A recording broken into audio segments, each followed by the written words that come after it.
Siitä voidaan, että tulee yksin asiastakin miettimään, että mä ottaisin se ero. Siitä on lupaa hoitaa. Mihin se nyt sitten lähtee? Se lähtee Italiaan perustamassa. Ja siellä pääsee. Tänne Rappastajalle. Ja tässä tehtiin oikein niin pääsiäisen keitän. Niillä oli lapsen synttärit tehnyt. Kun hakea tänne perjantaista lailla. Ja nyt on päivä. Ja mun piti nyt tänään hakea.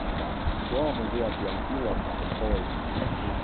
Sunnuntaina voi juottaa. Se on nyt 3 päivää. Sitten tuli tämmösiä, että kun mä lähden huomenna, että mä sanon tehtiin suunnitelma. Mä laitan vanhemmille viettiä. Eikö mä nyt meni ihan paini? Sitten me 2 tunnin vieressä matkoon ja 3 tuntia. Ei mitenkään voida väliä.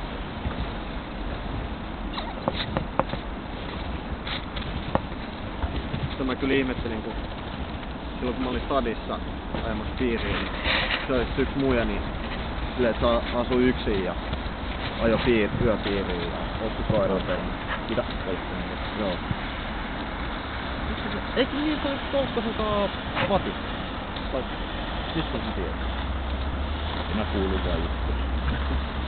Siitä on kuulunut niin paljon juttuja. Sä olet jossain montussa.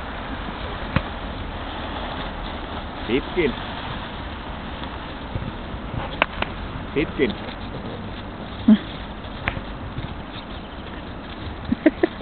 Kuutti alkoi jo ihan hermostua, kun se ei päässyt ylös. Pitkin, hei. Anna vetää vaan Turun.